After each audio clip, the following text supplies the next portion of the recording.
Hello friends, this is மகா. நீங்கள் எல்லோரும் எப்படி இருக்கீங்க? நல்லா இருக்கீங்களா? 30 days கிளாஸ் எப்படி போய்க்கிருக்குது? ரொம்ப ஈஸியாக புரியுதாங்க? நம்ம தமிழ் வழியாக இங்கிலீஷ் கற்றுக்கிறது ரொம்ப ரொம்ப ஈஸி. எப்படின்னு கேட்கிங்களா? நம்ம தமிழில் ஒரு சென்டென்ஸ் பேசுகிறோம் அப்படின்னா அதில் ஓரளவு இங்கிலீஷ் கலந்து தான் நம்ம பேசுவோம். அதனால் தமிழ் வழியாக இங்கிலீஷ் கற்றுக்கிறது ரொம்ப ரொம்ப ஈஸி.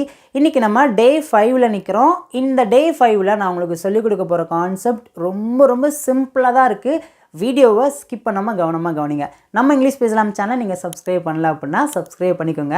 வீடியோ பார்க்குறவங்க லைக் பண்ணிக்கோங்க. அதுக்கு முன்னாடி நான் தமிழில் ஒரு சென்டென்ஸை நான் சொல்கிறேன் அப்படின்னா உங்களுக்கு இங்கிலீஷில் ஆன்சர் தெரிஞ்சு அப்படின்னா காமெண்ட்ஸில் எல்லா ஆன்சரும் நீங்கள் வரிசையாக டைப் பண்ணிட்டே வரலாங்க. இங்கே இருக்கிற 4 வேர்ட்ஸை உங்கள் லைஃப்பில் நீங்கள் மறக்காத அளவுக்கு நான் இந்த வீடியோவில் உங்களுக்கு நான் ரொம்ப சிம்பிளாக ஈஸியாக சொல்லிக் கொடுக்க போகிறேன். திஸ் அப்படின்னா தமிழில் இது அப்படின்னு அர்த்தங்க. தீஸ் அப்படின்னா இவைகள். நம்ம அதை பேச்சு வழக்கில் எப்படி சொல்லலாம் அப்படின்னா இதெல்லாம். நெக்ஸ்ட் ஒன் பாருங்களேன். தேட் அப்படின்னா அது அப்படின்னு அர்த்தங்க. நெக்ஸ்ட் ஒன் தோஸ் அப்படின்னா அவைகள் அப்படின்னு அர்த்தம். இதை நம்ம பேச்சு வழக்கில் அதெல்லாம் அப்படின்னு சொல்லுவாங்க. இந்த 4 வேர்ட்ஸை நீங்கள் பார்க்கும்போது உங்களுக்கு ரொம்ப சிம்பிளாக தெரியும். ஆனால் இதோட யூசேஜ் பார்த்தீங்கன்னா பயங்கரமாக எஃபெக்டிவாக இருக்கும்.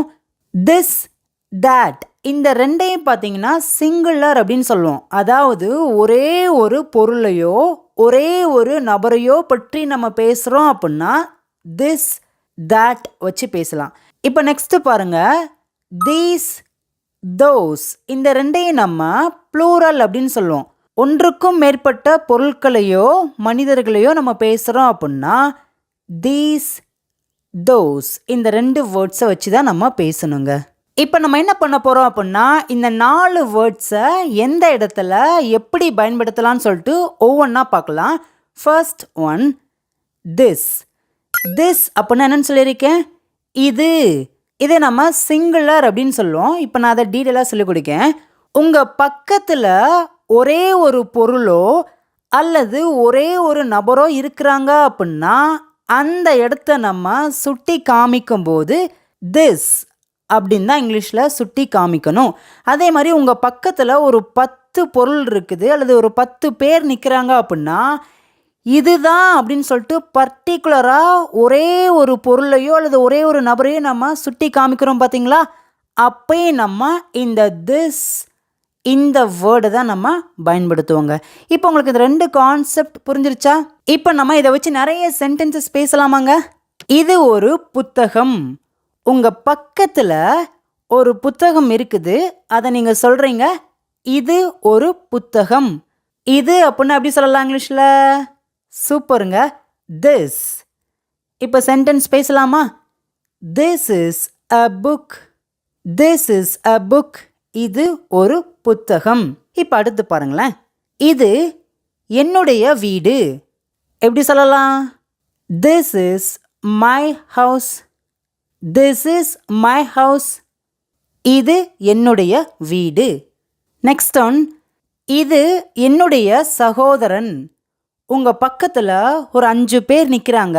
அந்த 5 பேர்த்தில் ஒருத்தர் பார்த்தீங்கன்னா உங்கள் சகோதரன். உங்கள் ஃப்ரெண்டுக்கிட்ட இந்த 5 பேரில் இதுதான், அதாவது இந்த ரெட் ஷர்ட் போட்டவன் தான் என்னுடைய சகோதரன் சொல்லிட்டு பர்டிகுலராக ஒருத்தனை மட்டும் சுட்டி காமிக்கிறோம் பார்த்தீங்களா? இந்த இடத்துல நம்ம திஸ் அப்படிங்கிற வேர்டை வச்சு தான் பேச ஆரம்பிக்கணும். பேசலாமாங்க? This is my brother.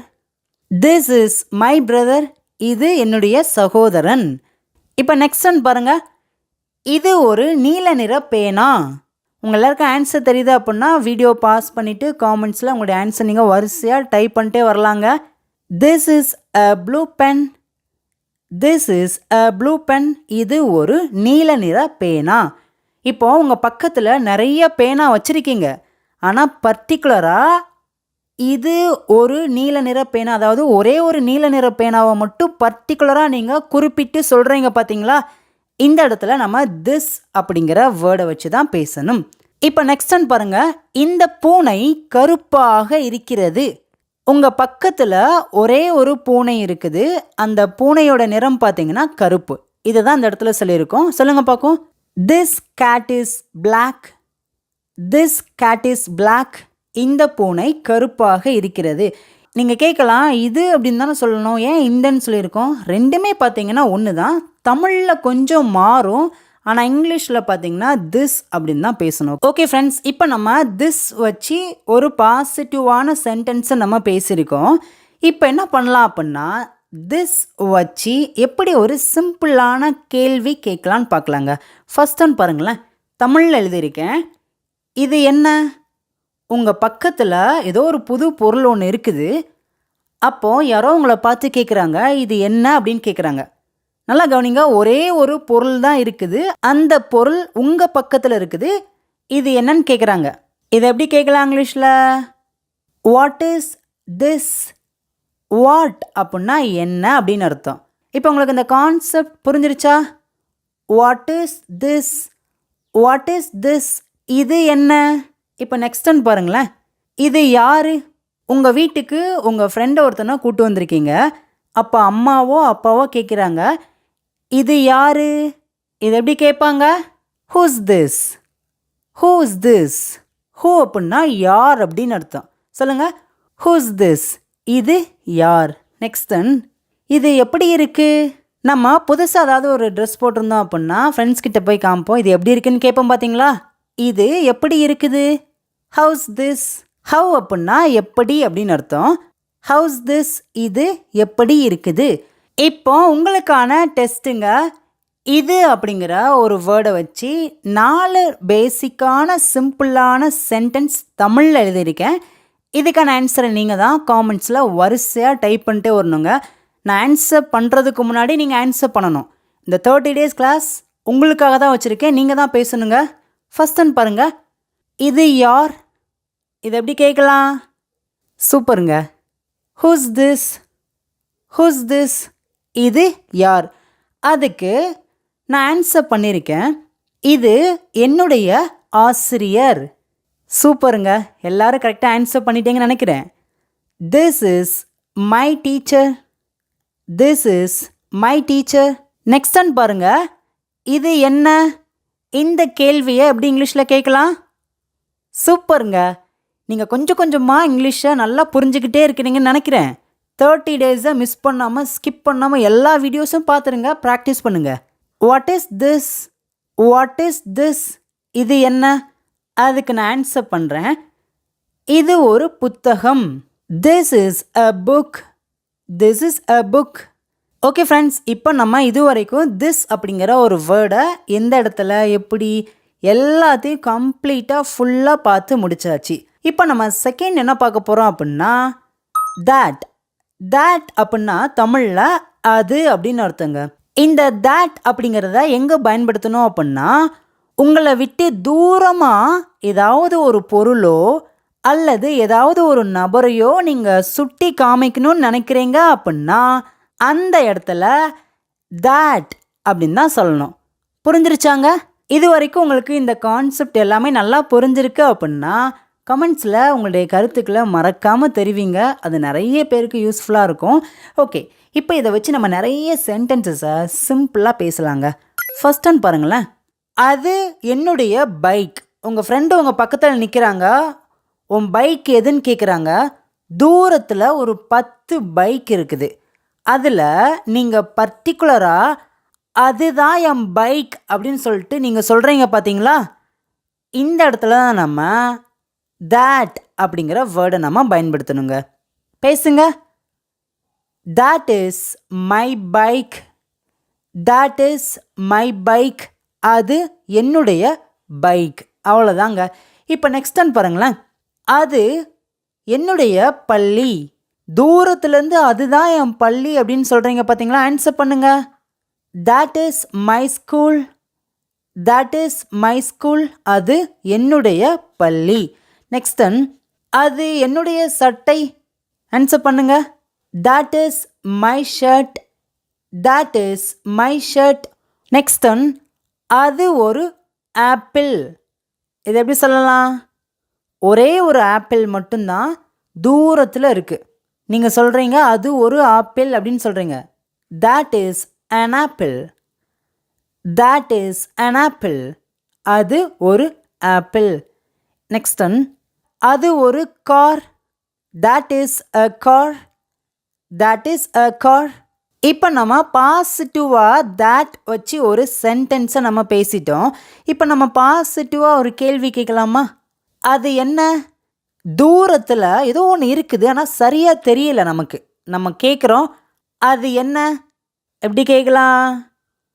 உங்கள் எல்லாருக்கும் ஆன்சர் தெரியுது அப்படின்னா என் கூட சேர்ந்து பின்னாடியே பேசுங்க. காமெண்ட்ஸில் வரிசை டைப் பண்ணிட்டே வாங்க. அது என்ன? What is that? What is that? Next one, அது யாரு? உங்கள் ஃப்ரெண்டு வெளியில் நிற்கிறாங்க, நீங்கள் வீட்டுக்குள்ளே இருக்கிறீங்க. உங்கள் ஃப்ரெண்டு உங்களுடைய பேரை சொல்லி கூப்பிட்றாங்க. அப்போ உங்கள் அம்மா அப்பா கேட்குறாங்க, அது யாரு? ஏன்னா உங்கள் ஃப்ரெண்டு உங்களை விட்டு தூரத்தில் இருக்கிறாங்க. எப்படி கேட்கலாம் அது இங்கிலீஷில்? சிம்பிள் தாங்க. Whose that? Whose that? Next one, அது எப்படி இருக்கு? எப்படி கேட்கலாம்? அது வந்திருக்கு பார்த்தீங்களா? பேசுங்க. House that? ஹவ் அப்படின்னா எப்படி, இஸ் அப்படின்னா இருக்கு, that அப்படின்னா அது. அது எப்படி இருக்கு? House that? நெக்ஸ்ட் ஒன், அது எங்கே இருக்கு? எப்படி கேட்கலாம்? அது வந்திருக்குல்ல. எங்கே அப்படின்னா எப்படி சொல்லலாம் இங்கிலீஷில்? Where. Where is that? Where is that? அது எங்கே இருக்கு? ஓகேங்க, இப்போ உங்களுக்கான டெஸ்ட். இது என்னுடையது, அது என்னுடையது. இந்த ரெண்டு தமிழ் சென்டென்ஸை நம்ம டெய்லி லைஃப்பில் அடிக்கடி பேசுவோம். இது எப்படி பேசலாம்? இது, அது. இந்த ரெண்டு வேர்ட்க்கு இங்கிலீஷில் நமக்கு ஆன்சர் தெரியும். என்னுடையது அப்படின்னா எப்படி சொல்லலாம்? சிம்பிள் தாங்க. மைன். சொல்லுங்க, மைன். ஃபர்ஸ்ட் ஒன் பாருங்க, இது என்னுடையது. This is mine. This is mine. Next one, அது என்னுடையது. that is mine. that is mine. அவ்வளோதாங்க. ஓகே ஃப்ரெண்ட்ஸ், நம்ம மூணாவது என்ன பார்க்க போகிறோம் அப்படின்னா these. சொல்லுங்க, these அப்படின்னா தமிழில் இவைகள் அப்படின்னு அர்த்தம். நம்ம அதை பேச்சு வழக்கில் எப்படி சொல்லலாம் அப்படின்னா இதெல்லாம். நான் இதை உங்களுக்கு இப்போது டீடெயிலாக சொல்லிக் கொடுக்கேன். உங்கள் பக்கத்தில் ஒன்றுக்கும் மேற்பட்ட பொருட்களோ அல்லது நபர்களோ இருக்கிறாங்க அப்படின்னா அதை நீங்கள் சொல்லும்போது தீஸ் அப்படிங்கிற வேர்டை வச்சு தான் பேசணும். இந்த தீஸ் அப்படிங்கிறத நம்ம ப்ளூரல் அப்படின்னு சொல்லுவோம், அதாவது பன்மை அப்படின்னு சொல்லுவோம். ஒன்றுக்கும் மேற்பட்ட பொருளோ நபரோ உங்கள் பக்கத்தில் இருக்கிறாங்க, அதை நீங்கள் சொல்கிறீங்க அப்படின்னா தீஸ் அப்படிங்கிற வேர்டை வச்சு பேச ஆரம்பிக்கலாங்க. இப்போ நம்ம நிறைய சென்டென்சஸ் பேசலாமா? நான் தமிழில் சொல்லி தான் இங்கிலீஷில் ஆன்சர் பண்ணுவேன். உங்களுக்கு ஆன்சர் தெரியுது அப்படின்னா காமெண்ட்ஸில் நீங்கள் வரிசையாக உங்களுடைய ஆன்சர் நீங்கள் டைப் பண்ணிட்டே வரலாம். அது நிறைய பேருக்கு யூஸ்ஃபுல்லாக இருக்குங்க. ஃபர்ஸ்ட் ஒன் பாருங்கள், இவைகள் தமிழ் புத்தகங்கள். உங்கள் பக்கத்தில் ஒரு 50 தமிழ் புக்ஸ் இருக்குது. எப்படி சொல்வீங்க இதை? These is Tamil book. இந்த சென்டென்ஸ் கரெக்டா? தப்புங்க. ஏன்னு கேட்குறீங்களா? நான் ஆன்சர் பண்ணுறேன், நல்லா கவனிங்க. உங்கள் பக்கத்தில் ஒன்றுக்கும் மேற்பட்ட தமிழ் புக் இருக்குது. அப்போனா இந்த இடத்துல நீங்கள் தீஸ் இஸ் சொல்லக்கூடாது, தீஸ் ஆர் அப்படின்னு தான் சொல்லணுங்க. இப்போ இந்த சென்டென்ஸை பேசுங்க. These are Tamil book. இப்போயாவது இந்த சென்டென்ஸ் கரெக்டாக இருக்குதான்னு கேட்டிங்கன்னா இப்போயும் இந்த சென்டென்ஸ் தப்பாக தான் இருக்குது. ஏன்னு கேட்குறீங்களா? நல்லா கவனிங்க. உங்கள் பக்கத்தில் 50 புத்தகங்கள் இருக்குது. புத்தகம்னு கிடையாது. இங்கே பாருங்கள், புக் அப்படின்னு தான் நம்ம எழுதியிருக்கோம். புக் எழுதக்கூடாது, புக்ஸ், புத்தகங்கள். இதுதான் ஒரு கரெக்டான ஆன்சர். எல்லோரும் சேர்ந்து பேசலாமா? These are Tamil books. These are Tamil books. இவைகள் தமிழ் புத்தகங்கள். நம்ம இதை பேச்சு வழக்கில் இதெல்லாம் தமிழ் புத்தகங்கள் அப்படின்னு சொல்லுவாங்க. நெக்ஸ்ட் ஒன் பார்க்கலாமா? இவைகள் நாற்காலிகள். சொல்லுங்க, நம்ம பேச்சு வழக்கில் இதெல்லாம் நாற்காலிகள் அப்படின்னு சொல்லுவோம். These are chairs. These are chairs. Chair அப்படிங்கிறது சிங்குலர், சேர்ஸ் அப்படிங்கிறது ப்ளூரல். நெக்ஸ்ட் ஒன் பாருங்க, இவைகள் ஆப்பிள்கள். பேச்சு வழக்கில் இதெல்லாம் ஆப்பிள்கள் அப்படின்னு சொல்லுவோம். ஒரு பெட்டியில் ஒரு 100 ஆப்பிள்ஸ் அடுக்கி வச்சுருக்காங்க, இதெல்லாம் ஆப்பிள் தான் அப்படின்னு சொல்லுவோம் பார்த்தீங்களா? ஆன்சர் தெரியுதுன்னா கமெண்ட்ஸில் வரிசையாக டைப் பண்ணிட்டே வாங்க. இது உங்களுக்கான வீடியோ, நீங்கள் தான் ஆன்சர் பண்ணிகிட்டே வரணும். These are apples, these are apples, இதெல்லாம் ஆப்பிள்கள். நெக்ஸ்ட் இவைகள் பூனைகள். பேச்சு வழக்கில் இதெல்லாம் பூனைகள்னு சொல்லுவோம். These are cats, these are cats. Cat அப்படிங்கிறது சிங்குலர், கேட்ஸ் பூனைகள், இதை நம்ம ப்ளூரல் அப்படின்னு சொல்லுவோம். நெக்ஸ்ட் இவங்கெல்லாம் என்னுடைய ஃப்ரெண்ட். இதை எப்படி சொல்லலாம்? These are my friends, these are my friends, இவங்கெல்லாம் என்னுடைய நண்பர்கள். இப்போ உங்களுக்கான ஹோம்ஒர்க்குங்க. இதெல்லாம் என்னுடைய வீடுகள். உங்களுடைய தெருவுக்கு உங்கள் ஃப்ரெண்டை கூட்டு போகிறீங்க. நீங்கள் 4 வீடு வச்சுருக்கீங்க பக்கத்தில். நீங்கள் சொல்கிறீங்க இந்த 4 வீடு, அதாவது இதெல்லாம் என்னுடைய வீடுகள் அப்படின்னு சொல்கிறீங்க. சொல்லுங்கள். நீங்கள் எல்லோரும் இதுக்கான ஆன்சரை வீடியோ பாஸ் பண்ணுங்கள், கமெண்ட்டில் டைப் பண்ணுங்கள். சூப்பருங்க, கரெக்டாக எல்லோரும் டைப் பண்ணியிருக்கீங்கன்னு நினைக்கிறேன். நான் ஆன்சர் பண்ணுறேன். These are my houses, these are my houses, இதெல்லாம் என்னுடைய வீடுகள். அவ்வளோதாங்க. ஓகே ஃப்ரெண்ட்ஸ், இப்போ உங்களுக்கு இந்த தீஸ் அப்படிங்கிற வேர்டை எந்த இடத்துல எப்படி பயன்படுத்தணும்னு தெரிஞ்சிருச்சாங்க. இப்போ நம்ம அடுத்து பார்க்க போகிறது என்ன அப்படின்னா தோஸ். தோஸ் அப்படின்னா தமிழில் அவைகள் அப்படின்னு சொல்லுவாங்க. நம்மளை விட்டு தூரத்தில், அதாவது தொலைவில் ஒன்றுக்கும் மேற்பட்ட பொருட்களோ அல்லது நபர்களோ இருக்கிறாங்க. அதை நாம் சொல்கிறோம் அப்படின்னா தீஸ் அப்படிங்கிற வேர்டை வச்சு தான் நம்ம பேசணுங்க. ஃபர்ஸ்ட் பாருங்க, அவைகள் மரங்கள். நம்ம பேச்சு வழக்கில் அதெல்லாம் மரங்கள் அப்படின்னு சொல்லியிருக்கோம். சொல்லுங்க. Those are trees, those are trees. Tree அப்படின்னா மரம், சிங்குலர். இங்கே கவனிங்க, ட்ரீஸ் அப்படின்னு சொல்லியிருக்கோம், மரங்கள் ப்ளூரல். இதுதான் கரெக்டான ஒரு சென்டென்ஸ். நெக்ஸ்ட் பாருங்களேன், அவைகள் கார்கள். இதை நம்ம பேச்சு வழக்கில் அதெல்லாம் கார்கள் அப்படின்னு சொல்லுவோம். நீங்கள் வரிசையாக ஒவ்வொரு சென்டென்சஸை பின்னாடியே பேசிட்டு வந்தால் மட்டும்தான் 30 days முடியும் போது ஓரளவுக்கு நீங்கள் வாயை திறந்து தைரியமாக இங்கிலீஷ் பேச ஆரம்பிச்சிருவீங்க. பேசுங்க. Those are cars, those are cars. அவைகள் கார்கள். இப்போ அவைகள் பேனாக்கள்லாம் அப்படி சொல்லலாம். Those are pens, those are pens. இப்போ நெக்ஸ்ட் பாருங்களேன், அவைகள் என்னுடைய வீடுகள். நம்ம அதை பேச்சு வழக்கில் எப்படி சொல்லுவோம்? அதெல்லாம் என்னுடைய வீடுகள். நீங்கள் நிற்கிற இடத்துலேருந்து தூரத்தில் பார்த்தீங்கன்னா உங்கள் வீடுகள் இருக்குது. அதை தான் நம்ம இப்போ இங்கிலீஷில் பேச போகிறோம். சொல்லுங்கள். Those are my houses, those are my houses. அதெல்லாம் என்னுடைய வீடுகள். இப்போ நெக்ஸ்ட் பாருங்கள், அதெல்லாம் என்னுடைய நண்பர்கள்.